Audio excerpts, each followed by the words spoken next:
The latest news, updates, and more from the world of health and medicine. This is Medical Minutes with Wish TV's medical reporter, Dr. Mary Gillis.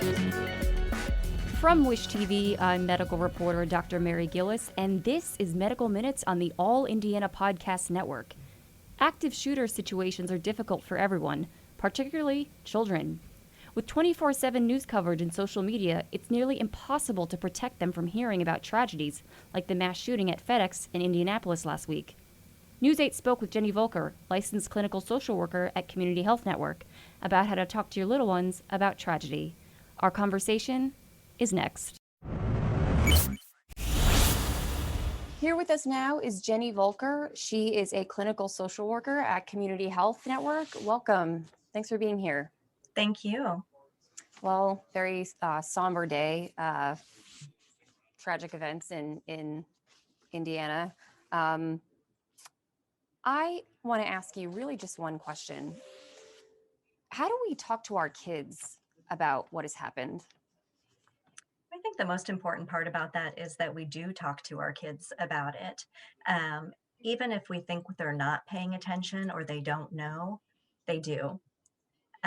So when the adults are watching TV, even if the kids look like they're in their other room, not paying attention, especially for younger kids, they're taking it in.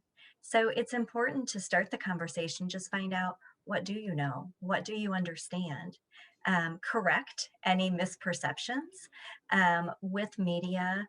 Um, Kids don't understand when we're showing the same things over and over again, that is not happening over and over again. So correcting that misperception, giving age appropriate information, listening for feelings, and really validating those. It's interesting, Jenny, that you said asking them first what they understand to get a sense and not going right into to sort of giving, I don't know, saying whatever. So would you actually talk about age appropriateness language? So kids are perceptive. I mean, I don't know if a kid as young as 5 years old would understand, but maybe not. I don't know. So can we sort of stratify in terms of how we talk and what language we should use? Sure. And I just want to say that parents are the experts on their kids. So every child is a little bit different. So I would want them to make sure that they remember that they're the experts. But even the youngest kids, preschool, early elementary age, they may understand that something bad has happened. So being able to share based on what they know, what has happened, and really for that earlier childhood, elementary age, reassuring their safety is probably where we need to focus, as opposed to telling the details of what happened. Now, if we have a child that's a teenager, that's a different conversation because they are going to be able to take in and understand more details about what happened. But then also still reassuring that safety. Even if you have a 16-year-old, they still may need extra hugs.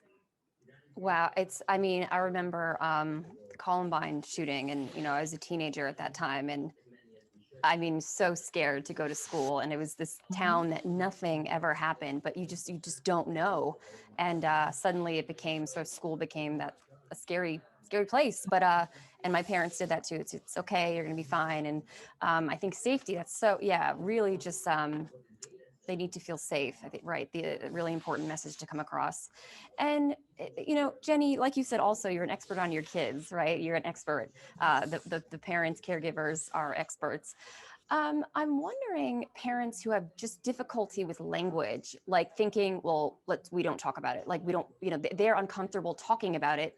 So then what might that do to a child who maybe wants to talk about it, but I don't know how would they approach their parents, or I don't know. And this isn't a sort of a sweeping statement. This is just a question. So kids get their cues from their parents. So if the parents say, oh, we're not going to talk about that, or don't talk about it, kids may understand that it's not okay or not safe to talk about their feelings or ask questions. So creating that space, parents don't have to have all the answers. parents can say, I don't know the answers. And they can model their feelings. I feel scared. I feel sad. That's just a wonderful way to start the conversation. So as adults, we don't have all the answers, and it's okay to let our kids know that. Yeah. Wow. It's almost coming to, parents matching their children. I'm scared too. It's okay to say that to your child. However, you are safe. We're going to be okay. And that's so interesting. And any other thoughts that you'd like to add? We're almost running out of time here. Sure. I think just creating that safe space, understanding that kids respond differently, cope differently. So that expertise, watching your children for changes in behaviors and being very reassuring is important right now. Mhm. Well, Jenny, thank you so much for being with us today and for all the important work that you do. Thank you. This has been Medical Minutes from Wish TV. I'm medical reporter Dr. Mary Gillis. Be sure to follow and subscribe to this podcast and check out new updates every week. You can also learn more at wishtv.com and when you follow Wish TV on Facebook. Learn more and get more with Wish TV. Online at wishtv.com and when you follow Wish TV on Facebook. Be sure to check out more great podcasts from the All Indiana Podcast Network now at allindianapodcastnetwork.com.